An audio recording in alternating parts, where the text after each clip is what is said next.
안녕하세요. 유럽에서 축구 소식 전하는 축구라리가 채널입니다. 네, 오늘 PSG 파리 랑스와의 리그앙 18라운드 경기가 있었죠. 우리 채널에서 예상했던 대로 쉽지 않은 경기였습니다. 엄밀히 말해 패배도 가능한 경기였죠. 파리는 오늘 맨시티 수요일날 챔스 경기 대비해서 승리하면서 좋은 기운 가져가려는 동시에 몇몇 주전 선수들 휴식도 주려는 두 가지 이득을 모두 취하려는 그런 경기였습니다. 거기까지는 좋았는데요. 문제는 거기에 더해서 평소 거의 안 쓰던 전술까지 테스트하려고 했던 거죠. 덴벨레, 네베스, 하키미, 마르키뉴스가 다 빠진 상태에서 주전이 거의 절반가량 빠졌었는데요. 거기에 오늘 전술 보면은 전방 3톱에 왼쪽에 2회, 가짜 9번, 중앙에 이강인, 그리고 오른쪽에 바르콜라를 항상 왼쪽에 썼었는데 오른쪽에 쓴 건 딱 한 번뿐이었습니다. 근데 또 다시 바르콜라를 오른쪽에 썼죠. 이게 오늘 경기 전반엔 패착이었습니다. 그리고 중앙에는 바비안, 비티냐, 에메리, 그리고 누노 멘데스 왼쪽 윙백인데 오른쪽 하키미가 없으니까 누노 멘데스를 좀 더 전방으로 올려서 공격적으로 가동했습니다. 그리고 수비진에 루카스 에르난데스, 그리고 파초, 그리고 베랄두를 3백으로 사용했습니다. 골퍼는 돈나룸마였고요. 하키미가 없으니까 왼쪽 윙백 누노 멘데스를 공격적으로 이렇게 올려 쓰는 거는 문제가 없었는데요. 문제는 말씀해드린 대로 이렇게 바르콜라를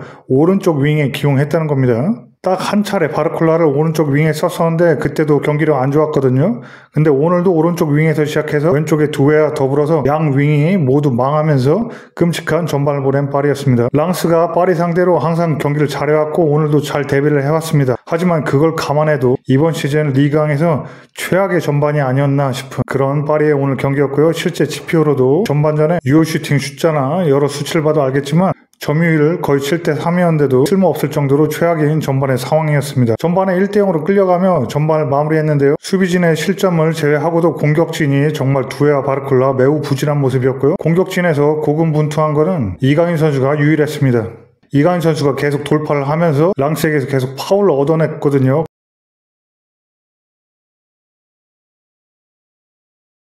그러면서 랑스에게서 유일하게 옐로우 카드를 전반에 얻어낸 것도 이강인 선수였고요. 그만큼 굉장히 공격 시에서 혼자 고군분투하고 집중 견제를 받느라 여러 반칙을 당했습니다. 굉장히 랑스가 거친 모습을 이강인 선수에게 계속 보여줬고요. 그래도 드리블로 계속 뚫어내니까 악질적인 반칙을 반복하면서 결국엔 이렇게 경고까지 받게 되죠. 생테티엔전에서도 굉장히 거친 파울을 당했던 이강인 선수 오늘도 매우 유사했습니다. 이렇게 3명이 둘러쌀 정도로 이강인 선수 굉장히 집중 견제 당하고 동료들의 주변 도움도 부족했는데요. 2회와 바르콜라 전반에 거의 사라지다시피 하는 상황도 있었습니다. 그럼에도 공 안 뺏기고 스로인이나 이렇게 파울을 얻어냈고요. 역시 탈압박이나 순발력, 시야 드리블 이런 부분들이 이강인 선수가 거의 리그 내 최고 수준이기 때문에 아무리 봐도 공미나 이렇게 중미가 자기 포지션으로 보이는데요. 오늘 중앙에 가짜 9번 위치에서 시작해서 우짤라나 이렇게 오른쪽 윙까지 계속 위치를 옮겨가면서 또는 심지어 중앙 미드필더 위치까지 하면서 수비에 도움을 줬고요. 또한 공격 시에 이렇게 수비에서 공격진을 연계 작업하는 그 중간다리 역할을 굉장히 열심히 노력했습니다. 오늘은 슈팅이나 공격보다는 좀 더 조력자 역할에 주력했던 이강인 선수였고요. 아마도 엘리케 감독의 그런 전술 지시가 내려졌던 걸로 보입니다. 이렇게 영상으로 봐도 바르콜라의 골과 다름없는 이렇게 스루 패스를 박스 안쪽으로 굉장히 멋지게 찔러줬지만 또 바르콜라가 뱉어냈죠. 그러면서 어치가 또 날아갔고요. 바르콜라는 전반에 오른쪽 윙과 중앙 공격수 역할 쪽으로 이렇게 이동하면서 플레이를 했는데 경기력이 정말 최악이었습니다. 엘리케 감독도 자신의 패착을 하프타임 휴식 시간에 인지를 했는지 후반 들어서 원래 정상적으로 돌렸는데요.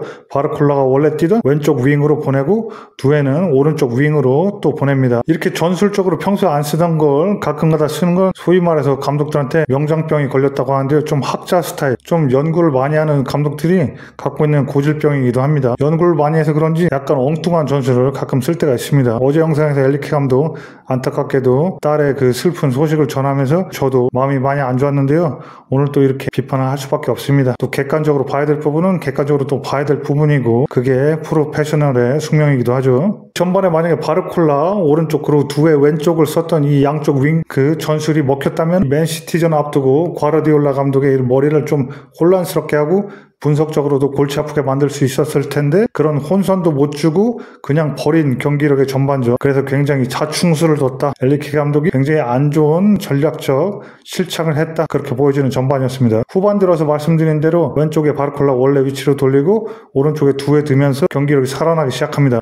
사실 2회는 오른쪽으로라도 큰 화력이 없지만 바르콜라는 자기 위치 왼쪽으로 가니까 바르콜라가 살아나기 시작한 그런 내용인데요. 후반에도 계속 1대0으로 끌려가던 빨이 드디어 마침내 동점골이 터집니다. 이강인 선수의 굉장히 멋진 기점 패스였죠. 중원 오른쪽에서 수비들의 시선을 끌면서 볼을 갖고 있다가 수비 3명 사이를 통과하는 멋진 스루 패스를 날리면서 이렇게 바르콜라의 연결, 당황한 수비수가 자빠져버리고 그걸 또 바르콜라가 중앙에 달려오던 파비안에게 손쉽게 패스해서 아주 가볍게 득점, 드디어 1대1 동점을 만들어냅니다. 이강인 선수의 어시스트로 기록되지는 않았으나 거의 이강인 선수의 이 멋진 환상적인 스루 패스로 이어지면서 찬스가 나고 거기서 바르콜라가 공을 얻어내고 그 패스가 골로 연결됐기 때문에 이강인 선수의 지분이 훨씬 크다고 볼 수 있겠습니다. 이강인 선수는 이렇게 멋진 동점골을 만들어내는데 기여했으나 후반 60분경에 이렇게 하무스와 교체가 됩니다. 공격진 중에 가장 좋았고 플레이도 좋았고 집중 압박을 받았던 이강인 선수 부상도 또 우려스러워 보였는데요. 아무래도 수요일날에 챔스 맨시티전 대비해서 아무래도 체력 안배나 선수 보호 차원에서 이렇게 엘리케 감독이 빼준 걸 보입니다. 그만큼 오늘 랑스가 이강인 선수에게 매우 거칠었고요.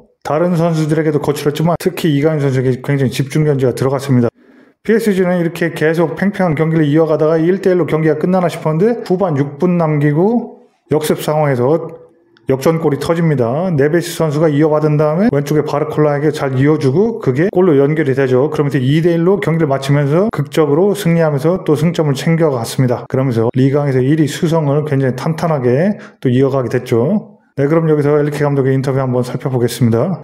자, 첫 번째 기자 질문은 랑스 오늘 2대1로 이겼는데요. 랑스를 상대한 이 경기에서 선수들에게 가장 고마웠던 점이 무엇인지 물었습니다. 그러자 매우 경쟁이 치열하고 매우 어려운 경기였습니다. 모든 경기가 어렵고 잘 방어하는 라이벌을 상대로 공격하기는 매우 어렵습니다. 올 시즌 그들과의 3경기는 쉽지 않았습니다. 랑스와 올 시즌 3번을 싸웠는데요. 항상 경기가 쉽지 않았습니다. 1대0으로 간신히 신승하거나 1대1로 무승부 갔다가 쿠프 드 프랑스에서는 승부차기까지 가서 간신히 이겼죠. 그리고 오늘도 매우 어렵게 역전승한 굉장히 질 수도 있는 경기였죠. 그렇게 정말 쉽지가 항상 않았습니다. 랑스 상대로. 그 얘기하는 거고요. 문제는 랑스가 더욱 위협적인 전반 후반부에 찾아왔다. 그러면서 고비가 있었다는 걸 인정하고 있고요. 후반전은 더 높은 수준이었고 더 많은 기회가 있었습니다. 처음에는 속도가 부족했고 더 깊이를 찾아야 한다는 걸 깨달았습니다. 승리에 매우 기쁩니다.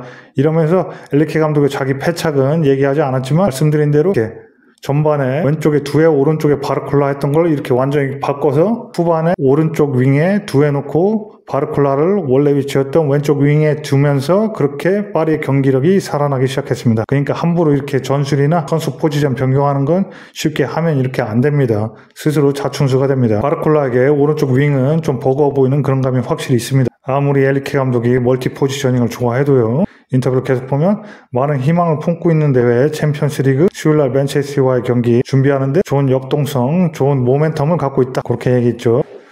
다음 질문으로 보면 기자가 또 이번 경기의 전술적 교훈은 무엇인가 물어봤는데요. 기자도 직접적으로 비판은 하지 않았지만 전술적으로 미스가 있었지 않냐 그거를 이렇게 애둘러서 물어본 거죠. 엘리케 감독에게. 그러니까 엘리케 감독이 우린 시스템에 대해서 이야기하는 것이 아니라 공격과 방어에서 공간의 사용에 대해서 이야기해야 됩니다. 그러면 선과 숫자에 관해서 이야기하는 것을 좋아하지만 뭐 선과 숫자는 여기서 뭐 3-4-3, 4-4-2 뭐 이런 식으로 전술과 라인과 이렇게 숫자들 그런 택틱스 그런 거에 관해서 얘기하는 거죠. 그런 선과 숫자에 관해 얘기하는 것을 좋아하지만 무엇보다도 플레이어 간의 공간과 시너지 측면에서 생각해야 됩니다. 우리 선수들의 다재다능함을 찾습니다. 플레이어를 변경하지 않고도 상황을 이렇게 바꿀 수 있으므로 만족한다. 그런 인터뷰를 했는데요. 엘리케 감독은 뭐 이렇게 시스템 전술적인 것보다 공간을 어떻게 활용하냐 그게 더 중요하다 이렇게 얘기했는데요. 축구적으로는 굉장히 맞는 얘기고요. 그리고 마지막에 플레이어를 변경하지 않고도 경기를 변화시켰다. 그 얘기가 이렇게 바르콜라 두에 포지션을 원래대로 이렇게 바꿨다. 그 얘기하는 거죠. 근데 공간을 이렇게 활용해야 되고 선수 변화를 포지션 변화를 통해서 내가 이렇게 변화를 이끌어냈다. 그게 일견 맞는 부분이기도 하지만 앞서 말씀드린 대로 이렇게 선수가 원래 맞지 않는 위치에서 뛰게 바르콜라를 오른쪽으로 이동시키고 그랬던 게 엘리케 감독의 자충수기도 합니다. 그러니까 이건 좀 기자가 뭔가 교훈을 얻었냐고 하니까 엘리케 감독이 또 약간 기분이 안 좋아져서 약간 빈정이 상해서 또 이렇게 내가 솔루션을 만들어내고 경기를 풀어낸 거다. 내 자충수가 아니다. 또 이렇게 살짝 변명조의 그런 인터뷰를 또 했다고도 볼 수 있습니다. 그 다음 질문은 하키미에 대해서 물어봤는데요. 하키미가 왜 포함되지 않았냐? 그걸 물어봤습니다. 그러니까 중요하거나 뭐 심각한 내용은 아니다. 부상을 입지도 않았고 그 전에 경기를 너무 많이 뛰었기 때문에 휴식을 준 거다. 그렇게 확실하게 얘기했죠. 무슨 얘기입니까? 결국에는 수요일날 열리는 맨체스터 시티와의 챔피언스 경기가 너무나도 중요하기 때문에 하키미를 진짜 100% 상태에서 이용하기 위해서 휴식을 준 거다. 그 이하도 이상도 아니다. 그렇게 정확하게 딱 얘기한 거고요. 그 다음 질문은 바르콜라가 리그 경기에서 2달 반 동안이나 득점을 하지 못했는데 그를 되살릴 수 있을까? 그렇게 기자가 물어봤는데 엘리케 감독이 그는 뛰어난 시즌을 보내고 있습니다. 그는 컵 대회 쿱드 프랑스에서 득점했고 여기 리그왕에서도 오늘 또 득점했습니다. 그러면서 플레이어는 기계가 아니며 전화를 켜는 버튼도 없습니다. 항상 최선을 다해야 되고 통찰력이 부족할 때는 와서 수비를 도와주고 그런 노력에 참여하라고 항상 얘기한다. 그러면서 우리 모두는 그에 대해서 자신감을 가지고 있다. 그에게 좀 더 자신감을 오늘 골들 그런 것들이 줄 것이며 이런 자신감을 바탕으로 더 열심히 그렇게 노력하는 모습으로 반응한다. 그리고 현재 커리어 최고의 시즌을 보내고 있다. 이러면서 격려에 또 말을 또 반복했죠. 생테티엔이나 뭐 쿱드 프랑스 경기 이후에 했던 것처럼요. 아무래도 흡이차가 영입되면서 왼쪽 윙에 고정이 되겠지만 또 바르콜라가 경쟁 상대로 계속 이렇게 부추겨줘야 흡이차의 경기력도 올라가고 또 바르콜라도 교체로 나왔을 때 또 굉장히 훨씬 더 좋은 모습을 보여줄 수 있기 때문에 이렇게 선수의 길을 살려주는 또 인터뷰를 한 헬리케 감독이었습니다. 그 다음에 누노 멘데스 미드필더에 배치한 이유가 무엇인가요? 이렇게 기자가 물어봤는데요. 다재다능한 품질을 누노 멘데스가 갖고 있다. 그러면서 공이 있든 없든 매우 뛰어나면서 상대팀의 불균형을 일으키고 이런 자기 윙백 분야에서 최고 중에 한 명인 선수다. 그리고 심지어는 가짜 9번 자리 중앙 올라갈 수 있다. 그러면서 나에게 많은 가능성을 제공하고 그런 거의 특성을 좋아한다. 이렇게 답변했습니다. 제가 설명드린 대로 이 누노 멘데스가 하키미를 맨체스터 시티 상대를 대비해서 휴식을 줬기 때문에 하키미가 오늘 못 나오고 이 자리에 베랄두가 나왔죠. 베랄두가 나왔는데 공격력이 떨어지고 수비에서도 다소 미흡했던 게 베랄두입니다. 그러니까 믿을 수가 없죠. 베랄두는 수비로 박아두고 대신 누노 멘데스를 좀 더 공격적으로 오른쪽에 하키미 대신 누노 멘데스를 더 공격적으로 이렇게 끌어올려서 사용하는 엘리케 감독이었습니다. 그러면서 하키미 수준은 아니지만 누노 멘데스도 공격에서도 활약할 수 있는 그런 특성을 가지고 있다. 또 이렇게 축혀 올려 세워주면서 선수 길을 살려주는 정석적인 감독으로서의 또 답변입니다. 또 다음 질문으로는 방금 계약한 흡이차 선수, 나폴리에서 영입한 흡이차 선수를 어떻게 사용할 계획인가 기자가 물었는데 엘리케 감독 드디어 입을 열었죠. 계약서에 사인하기 전에는 절대 흡이차 얘기 한마디도 꺼내지 않았는데 드디어 얘기하기 시작했습니다. 다른 공격자들처럼 사용할 거다. 그러면서 다를 건 없다. 그런 식으로 시작하면서 우린 처음부터 그와 계약하고 싶었습니다. 그런 경험도 있고 캐릭터, 성격도 있고 그러니까 특성, 굉장히 다른 선수와 구분되는 그런 특성이 그겁니다. 그런 특성도 있고 득점하는 방법과 드리블을 하는 방법 그리고 심지어는 수비하는 방법도 다 알고 있다. 아주 좋은 영입이고 이미 뛰어난 우리 파리의 스쿼드에 아주 좋은 보강이다. 그리고 흡이차를 빨리 보여줄 수 있었으면 좋겠다. 그렇게 답변을 마쳤습니다. 마지막으로는 루이스 엘리케 감독이 수요일날 만나는 맨시티 과르디올라 감독에게 짤막한 메시지를 보냈는데요. 펩 과르디올라 그의 축구에 대한 그의 생각은 굉장히 훌륭하다. 그러면서 저도 마찬가지입니다. 엘리케 스스로 내 축구 철학이나 축구 전술적으로도 굉장히 훌륭하다. 과르디올라도 훌륭하지만 나도 그만큼 훌륭하다. 이렇게 또 자신감을 내비쳤고요. 파리 홈 구장에서 우리가 맨체스터 시티를 기다리고 있다. 그러면서 이렇게 자신감 넘치는 인터뷰로 마무리를 지었습니다.